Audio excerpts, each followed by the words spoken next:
तू सर्वेश सकल सुखदाता शुद्ध स्वरूप विधाता है। उसके कष्ट नष्ट हो जाते शरण तेरी जो आता है। सारे दुर्गुण दुर्व्यसनों से हमको नाथ बचा लीजिए। मंगलमय गुण कर्म पदार्थ प्रेम सिंधु हमको दीजिए। सभी को सादर नमन। आज हम यजुर्वेद के 3रे अध्याय के 3रे मंत्र, जिसे यज्ञ करते समय हम ईश्वर स्तुति उपासना प्रार्थना उपासना मंत्रों में लेते हैं, उसका पहला मंत्र है। बहुत सरल मंत्र है। ओम विश्वानि देव सवितुर दुरितानि परासुव यद भद्रम तन्ने आसुव। इस एक छोटे से मंत्र में ईश्वर की स्तुति भी है, उपासना भी है और प्रार्थना भी। सबसे पहले इस परमेश्वर को विश्वानि देव और सविता देव के रूप में संबोधित किया, जो सकल जगत का उत्पत्ति करता है, जो समग्र ऐश्वर्यों को स्वामी है, जो संसार सूर्य आदि प्रकाशकों का भी प्रकाशक है। वह परमेश्वर जो सारे संसार का निर्माण करने वाला है, सारे ऐश्वर्यों को देने वाला है और इतना अधिक प्रकाशवान देदीप्यवान है कि करोड़ों सूर्य भी उसी से प्रकाश मांगते हैं। इतना समृद्ध, इतना शक्तिशाली, इतना सामर्थ्यशाली वह परमेश्वर है। तो उस परमेश्वर से हम उपासना करें, उस परमेश्वर के हम पास जाकर बैठें, उसके नज़दीक बैठें। और जब इतने शक्तिशाली, इतने सामर्थ्यवान परमेश्वर के पास हम बैठ जाते हैं तो हमें अपनी शुद्धता का, अपने दोषों का एहसास होने लगता है। हम महसूस करने लगते हैं कि हम में कितने दोष हैं, कितनी कमियां हैं।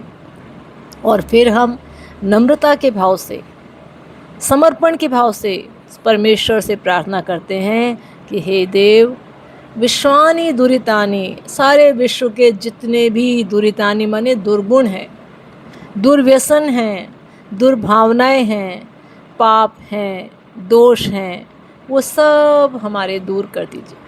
किसी एक व्यक्ति के लिए नहीं ये प्रार्थना, पूरे विश्व के लिए प्रार्थना है। हे परमेश्वर, संसार में कहीं भी कोई दुर्गुण ना रह पाए।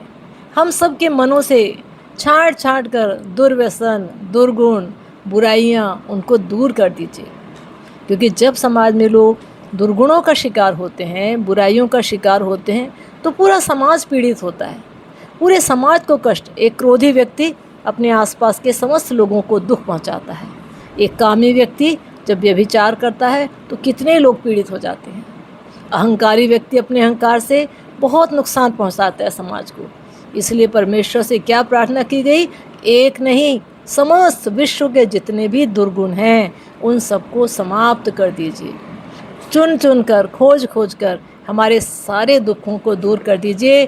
क्योंकि एक भी दुर्गुण अगर बचा रहा ना तो वो खींचकर दूसरे दुर्गुणों को ले ही आएगा। जब व्यक्ति काम वासना से दग्ध होता है ना, उसे क्रोध भी आ जाता है, अभिमान भी आ जाता है, झूठ बोलने लगता है व्यक्ति।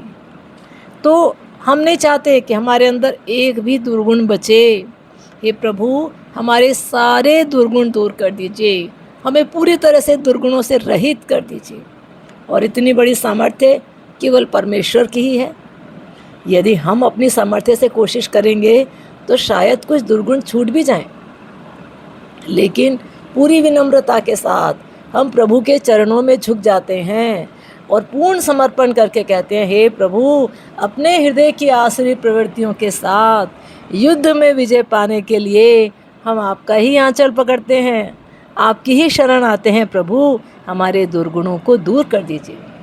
और जो उनकी जगह खाली स्थान होगा वहाँ क्या चाहिए? यद भद्रम, जो कल्याणकारी गुण हैं, जो कल्याणकारी विचार हैं, जिनसे समाज का, व्यक्ति का, राष्ट्र का भला होता है, वो सब छांट छांट कर हमें दे दीजिए।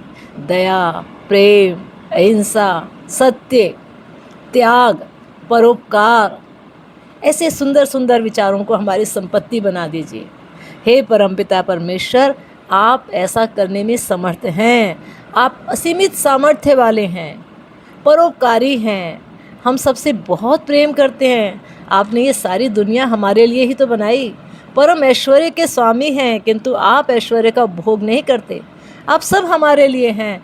तो हे परम पिता, हे जगत पिता, आपसे यही प्रार्थना है कि हमारे सारे दोषों और दुर्गुणों को दूर कर दीजिए और इसके बदले हमारे भीतर सारे सद्गुण पैदा कर दीजिए, सारी सद्भावनाएं जगा दीजिए, जिससे समाज में सद्मूल्यों की स्थापना हो सके, अच्छे मूल्यों की स्थापना हो सके, समाज में भाईचारा बढ़ सके, प्रेम बढ़ सके और समाज में जितना वैमनस्य है ये समाप्त हो जाए।